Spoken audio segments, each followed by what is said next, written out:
நல்லா இருக்கீங்களா? நல்லா இருப்பீங்கன்னு எனக்கு தெரியும் friends. Welcome back to the trending சமையல். நான் உங்கள் அலமேல் பேசுகிறேன். இப்போ அருமையான ஒரு டிஷ்ஷு செய்யலாங்களா? என்ன தெரியுங்களா? இந்த பாருங்க, இந்த வாழைப்பழம் வச்சுருக்கிறேன் இல்லைங்களா? உங்கள் முன்னாடி இந்த வாழைப்பழத்தை தேவையில்லாத, அதாவது இது வேஸ்ட்டான வாழைப்பழம், இந்த பாருங்க பிளாக் ஆகிடுச்சு, மேலே தோலெல்லாம் கருப்பாயிடுச்சுன்னு சொல்லிட்டு தூக்கி போட்டுருவோம்.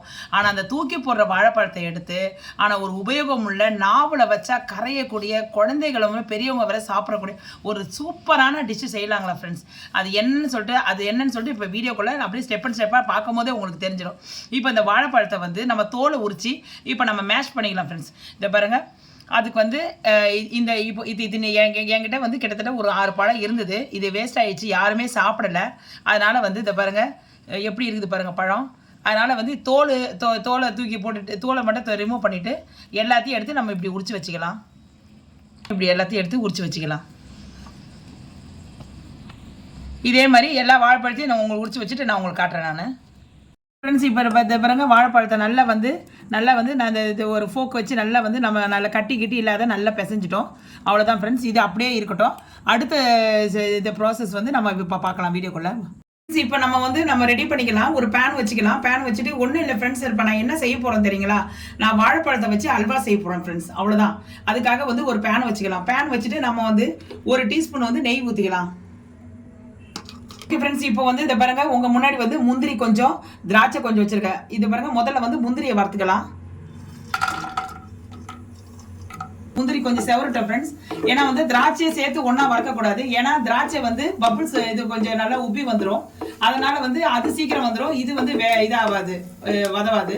அதனால முதல்ல எப்பயுமே நீங்க செய்யும் போது முந்திரியை ஃபர்ஸ்ட் வறுத்துட்டு அதுக்கப்புறம் திராட்சையை போட்டுக்கலாம். இப்போ கொஞ்சம் முந்திரியை கொஞ்சம் இதாகட்டுங்க, கொஞ்சம் கலர் சேஞ்ச் ஆகட்டும். ஓகே ஃப்ரெண்ட்ஸ், இப்போ பாருங்க முந்திரி நல்லா வதங்கிச்சு. இப்போ நம்ம எடுத்துடலாம். இப்போ எடுத்து நான் தனியாக ஒரு தட்டில் போட்டுக்கலாம். அதே நெய்யில் அப்படியே திராட்சை வறுத்துக்கலாம் ஃப்ரெண்ட்ஸ். கொஞ்சம் பபுள்ஸ் வரட்டும். கொஞ்சம் நல்லா இதாகிட்ட பிறகு நம்ம எடுத்துடலாம். பபுள்ஸ் வந்தோடனே நம்ம எடுத்துடலாம். ஓகே ஃப்ரெண்ட்ஸ், இப்போ பாருங்க நல்லா உப்பி வந்துச்சு. இப்போ இந்த பொசிஷன்ல நம்ம எடுத்துடலாம். அவ்வளோதான் ஃப்ரெண்ட்ஸ், திராட்சை எடுத்துடலாம். ஓகே ஃப்ரெண்ட்ஸ், இப்போ அதே பேன்ல நெய் இருக்கு. இதுல 1 கப்பு இந்த பாருங்க இது எடுத்துருக்கிறேன், ரவை எடுத்துருக்கிறேன். ரவையை கொஞ்சம் நல்லா லைட்டா வறுத்துக்கலாம். கொஞ்சம் பொன் வரவுல வறுத்துக்கலாம். இந்த பாருங்க இப்படி வறுத்துக்குங்க. கொஞ்சம் லைட்டா அதே நெய் தான், அதே நெய்ல கொஞ்சம் லைட்டா வறுத்துக்கிட்டு கொஞ்சம் ஆற விட்டுடலாம். செம சூப்பரா இருக்கும் ஃப்ரெண்ட்ஸ். இது சாப்பிட்றதுக்கு அவ்வளோ அருமையா இருக்கும். கொஞ்சம் நல்லா டிஃப்ரெண்டா இருக்கும் சாப்பிட்றதுக்கு. நம்ம இதுல கேசரி ரவா கேசரியில நம்ம எத்தனையோ விதம் நம்ம சாப்பிட்ருக்கோம். ஆனா நம்ம வாழைப்பழத்தை வச்சு செஞ்சது இல்லை. அதனால நான் இது செய்யறேன். இது கொஞ்சம் இது ஒரு வெரைட்டிஸ் இது டேஸ்ட் இருக்கும். நீங்க இதை செஞ்சு பாருங்க. இதெல்லாம் செஞ்சு எடுத்துட்டு எப்படி இருக்குதுன்னு நான் உங்களுக்கு சொல்றேன். நான் ஆல்ரெடி நாங்க சாப்பிட்டுட்டோம். எந்த ஃப்ரெண்ட்ஸ் நான் எந்த ஷூட் எடுத்தாலும் நாங்க எல்லாரும் எங்க குடும்பத்துல உள்ளவங்க எல்லாரும் சாப்பிட்டு பார்த்துட்டு நல்லா இருக்கிறதா இருந்தாதான் அதை நான் வியூவர்ஸுக்கு நான் சொல்லுவேன். அதனாலதான் ஃப்ரெண்ட்ஸ் நாங்க இது டேஸ்ட் நல்லா இருக்கு. குழந்தைங்க எல்லாம் ரொம்ப விரும்பி சாப்பிடுவாங்க. பிள்ளைங்க அவங்க நாக்கில் பட்டுச்சுன்னா விடவே மாட்டாங்க இந்த டேஸ்ட்டை. ஏன்னா அவ்வளோ நல்லா இருக்குது. இது நீங்களும் செஞ்சு கொடுங்க ஃப்ரெண்ட்ஸ். இப்போ நான் இது கொஞ்சம் நல்லா இதாகிட்ட பிறகு எடுத்துடலாம். கொஞ்சம் நல்லா இன்னும் கொஞ்சம் மணல் மாதிரி வரட்டும் ஃப்ரெண்ட்ஸ். இதை எடுத்துடலாம். நல்லா கொஞ்சம் இதாகிடுச்சு, வதங்கிடுச்சு. இப்போ நம்ம இதை எடுத்து அப்படியே ஒரு தட்டில் கொட்டிடலாம் ஃப்ரெண்ட்ஸ். இது நல்லா கொஞ்சம் ஆற விட்டுடலாம் ஃப்ரெண்ட்ஸ். இப்போ நான் அதே பேன்ல நம்ம இந்த பழம் எடுத்து வச்சிருக்கோம் இல்லைங்களா? பழத்தை அப்படியே இதில் போட்டுருங்க. அதை அப்படியே இந்த பழத்தை போட்டுருங்க. பழத்தை போட்டுட்டு நம்ம இதில் ஃப்ரெண்ட்ஸ் நம்ம நீங்க தண்ணி ஊற்றுறதா இருந்தாலும் தண்ணி ஊற்றி வேக வைங்க. 1 கப்பு ரவை எடுத்துருக்கோம். நம்ம 1 கப்புக்கு 2.5 கப்பு தண்ணி ஊற்றணும். இப்போ நான் ஃப்ரெண்ட்ஸ் இந்த பிறகு பால் ஊற்றுறேன். நான் 2.5 கப்பு பால் ஊற்றுறேன். நான் 1 கப்பு ஊற்றிட்டேன். இப்போ பாருங்க 2 கப்பு 2.5 கப்பு ஊற்றிங்க ஃப்ரெண்ட்ஸ். இதை பாருங்க, இதில் இன்னும் ஒரு 1/2 கப்பு. இதை பாருங்க, இது ஒரு 1/2 கப்பு. முதல்ல பால் ஊற்றிட்டேன். ஓகே ஃப்ரெண்ட்ஸ், இப்போ நம்ம பால் ஊற்றிட்டோம். எல்லாத்தையும் இந்த பழத்தெல்லாம் கலக்கி விடுங்க. இது நம்ம இது ஹை ஃப்ளேமில் வேணாம் ஃப்ரெண்ட்ஸ். சிம்லேயே வச்சு நீங்கள் அப்படியே கிளறி கொடுத்துக்கிட்டே இருந்தீங்கன்னா அது நல்லா இந்த பால் கொஞ்சம் நல்லா கொதி வரட்டும் ஃப்ரெண்ட்ஸ். பால் நல்லா கொதி வந்தோடனே நம்ம ரவையை கொட்டிடலாம். ரவையை கொட்டியோடனே நல்லா வேகட்டும். இந்த பால்லேயே அது வேகணும் ஃப்ரெண்ட்ஸ். நீங்கள் தண்ணி ஊற்றுறதா இருந்தாலும் தண்ணி ஊற்றிக்கோங்க. 1 கப்பு ரவைக்கு 2.5 கப்பு கரெக்டாக இருக்கும். நான் 2.5 கப்பு பால் ஊற்றிருக்கிறேன். எனக்கு பால் ஊற்றினா கொஞ்சம் நல்லா டேஸ்ட் கொடுக்கும். அதனால தான் நான் நல்லா ஃப்ரெண்ட்ஸ் நல்லா கொதிக்குது தண்ணி. இந்த நேரத்தில் வந்து நம்ம ரவையை கொட்டிடலாம். இப்போ ரவையை கொட்டிட்டு இதிலே நல்லா வேகட்டும் ஃப்ரெண்ட்ஸ். அது கொஞ்சம் வெந்துட்டு நல்லா கொஞ்சம் கட்டியாகிற நேரத்தில் ஓகே ஃப்ரெண்ட்ஸ். இதை பாருங்க, நம்ம நல்லா வந்து கட்டியாக வந்து நல்லா இதாகிடுச்சு. நம்ம பால் ஊற்றினதும் ரவை போட்டது எல்லாமே வந்து கரெக்டான பக்குவம் வந்துருச்சு ஃப்ரெண்ட்ஸ். அவ்வளோதான். இதில் வந்து ஒரு 2 டீஸ்பூன் நெய் ஊற்றிங்க ஃப்ரெண்ட்ஸ். நெய் கொஞ்சம் ஊற்றுங்க, அப்போ தான் வந்து டேஸ்ட்டு கொஞ்சம் நல்லாயிருக்கும். ஏன்னா வந்து அல்வாவுக்கு வந்து கேசரிக்கு வந்து நெய் தான் நல்லாயிருக்கும், டேஸ்ட் கொடுக்கும். ஒட்டாமல் வரும். நம்ம கிண்டும் போது ஒட்டாது. இப்போ நல்லா நெய் ஊற்றியாச்சு.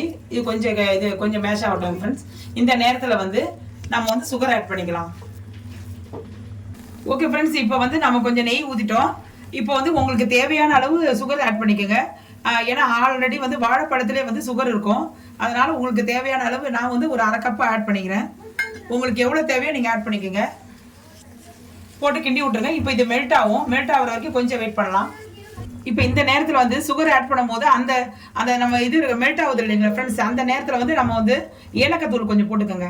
ஏன்னா இந்த நேரத்தில் போட்டால் தான் அது மெல்ட் ஆகும் போது இதுவும் சேரும். ஏன்னா நீங்கள் இது மெல்ட் ஆகி முடிச்சிட்டோடனே நீங்கள் சேர்த்தீங்கன்னா அப்புறம் வந்து இது கலக்காது ஃப்ரெண்ட்ஸ். ஏலக்காய் கலக்காது, வாசனை வராது. இப்போ பாருங்க, இப்போ இது மெல்ட் ஆகுது பாருங்க. மெல்ட் ஆகும் போது இதுவும் வந்து அதுவும் ஏலக்காவும் கலந்துரும். ஓகே ஃப்ரெண்ட்ஸ், இந்த நேரத்தில் வந்து ஃபுட் கலர் நான் வச்சிருக்கிறேன். நான் உங்களுக்கு தேவையான அளவு உங்களுக்கு நீங்கள் ஊற்றினா ஊற்றிக்கோங்க, இல்லைனா இது ஆப்ஷன் தான், இல்லைனா ஸ்கிப் பண்ணிடுங்க. நான் வந்து எல்லோ கலர் ஃபுட் கலர் எடுத்திருக்கேன். இதை எடுத்து அப்படியே நம்ம வந்து கலக்கி விட்டுடலாம் ஃப்ரெண்ட்ஸ். இந்த நேரத்தில் வந்து நம்ம வறுத்து வச்சிருக்கோம் இல்லையா முந்திரி திராட்சை, அதை எடுத்து அப்படியே போட்டுருங்க. அவ்வளோதான் ஃப்ரெண்ட்ஸ். இப்போ நம்ம இறக்கிட வேண்டியதான், ஸ்டவ் ஆஃப் பண்ணிட வேண்டியதான்.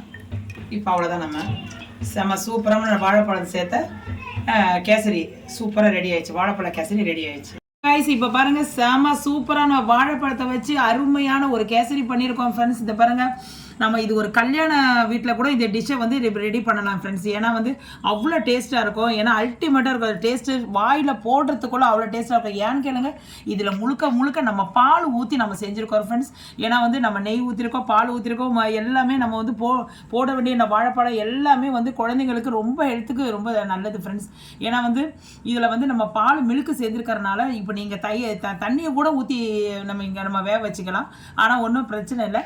ஆனால் வந்து நான் பாலை ஊற்றி நான் செஞ்சுருக்கறனால குழந்தைங்க சாப்பிட்றதுக்கு நல்லா ஹெல்ப்ஃபுல்லாக இருக்குன்னு சொல்லிட்டு தான், டேஸ்ட் இன்னும் அதிகமாக இருக்குன்னு சொல்லிட்டு தான் நான் ஃப்ரெண்ட்ஸ் செய்கிறேன். ஆனால் அவ்வளோ டேஸ்ட்டாக இருக்கும். நீங்கள் இது ஒரு வாட்டி நீங்கள் செஞ்சு பார்த்துட்டு எப்படி வந்தது கமெண்ட் செக்ஷனில் எனக்கு சொல்லுங்கள் ஃப்ரெண்ட்ஸ். ஏன்னா வாழைப்பழத்தால் தூக்கி போடுற வாழைப்பழத்தை, அதாவது பிளாக் ஆகிட்டு இது நல்லா இல்லைன்னு சொல்லிட்டு சில பேர் தூக்கி போட்டுருவாங்க. ஏன்னா ஃப்ரெஷ்ஷாக இருந்தால் தான் சாப்பிடுவாங்க.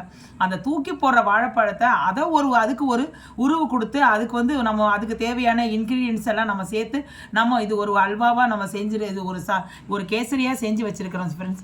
ஏன்னா இது உபயோகம் உள்ளது இல்லைங்களா, குழந்தைங்களும் சாப்பிடலாம், நம்மளும் சாப்பிடலாம். ஓகேங்களா, அதனால தான் நம்ம ஃப்ரெண்ட்ஸ் இது என்ன வந்து நம்ம எங்கேயோ ஒரு மூலையில் தூக்கி போட்டிருப்போம், வாங்கி வந்திருப்போம், அதை பார்க்காத விட்டுருப்போம். அப்படி இருக்கும்போது அது எடுத்து நம்ம இந்த மாதிரி செஞ்ச ஒரு நல்லது இல்லைங்களா. அதனால் அது எப்படி வந்திருக்கு இந்த உங்கள் முன்னாடியே வந்து நான் காட்டுறேன் ஃப்ரெண்ட்ஸ். இதை பாருங்கள், அவ்வளோ டேஸ்ட்டாக இருக்குது, அல்டிமேட்டாக இருக்கும். அது பாருங்கள், இது பாருங்கள் ஃப்ரெண்ட்ஸ், எப்படி இருக்குது பாருங்கள் ஃப்ரெண்ட்ஸ். பார்க்கறதுக்கே பாருங்கள் அவ்வளோ நச்சுன்னு இருக்குது பாருங்கள். பார்த்த உடனே இதை பாருங்கள், இது எடுத்த உடனே வந்துருச்சு பாருங்கள், அந்த அளவு டேஸ்ட். ஏன்னா பால் ஊற்றுறனால வந்து சரன்னு வந்துடும் ஃப்ரெண்ட்ஸ். ஏன்னா அழுத்தமாகவே இருக்காது, வாயில் போட்ட உடனே செம்ம சாஃப்டாக இருக்கும், அவ்வளோ சாஃப்டாக இருக்கும். இந்த வீடியோ உங்களுக்கு பிடிச்சிருக்கா பாருங்கள். ஓகே ஃப்ரெண்ட்ஸ், இந்த வீடியோ பிடிச்சிருந்தா லைக் பண்ணுங்கள், ஷேர் பண்ணுங்கள், சப்ஸ்கிரைப் பண்ணுங்கள். மறக்காமல் பெல் ஐக்கானை கிளிக் பண்ண மறந்துடாதீங்க ஃப்ரெண்ட்ஸ். பக்கத்தில் வந்து ஆல் என்ற ஆப்ஷன் இருக்கும். நீங்கள் அதை நீங்கள் டச் பண்ணிங்கன்னா நான் போடுற வீடியோவு எதுவாக இருந்தாலும் உங்களுக்கு நோட்டிஃபிகேஷன் வரும். நீங்கள் அதை கொண்டு வந்து உங்களுக்கு ஏதாவது பிரோஜனமானதை எடுத்து நீங்கள் செய்யலாம் ஃப்ரெண்ட்ஸ், ஒரு குக்கிங் பண்ணலாம் ஃப்ரெண்ட்ஸ். ஓகே, இது உங்களுக்கு நீங்கள் செஞ்சு பார்த்துட்டு உங்கள் ஃபேமிலி நண்பருக்கு நீங்கள் வந்து ஷேர் பண்ணி விடுங்க ஃப்ரெண்ட்ஸ். என்னுடைய வீடியோ பார்த்து எனக்கு இந்த வீடியோவுக்கு வந்து நீங்கள் நேற்று வந்து ஒரு வீடியோ போட்ட ஃப்ரெண்ட்ஸ். ஆனால் அந்த அளவு நீங்கள் நல்லா இது எனக்கு முக்கியத்துவம் கொடுத்துருக்கீங்க, ரொம்ப நன்றி ஃப்ரெண்ட்ஸ். எனக்கு இதே மாதிரி இந்த வீடியோவுக்கும் நீங்கள் தருவீங்கன்னு சொல்லிட்டு தான், முக்கியத்துவம் தருவீங்கன்னு தான் நான் நினைக்கிறேன். நம்ம நெக்ஸ்ட் வீடியோவில் நம்ம சந்திப்போம். Okay then bye friends.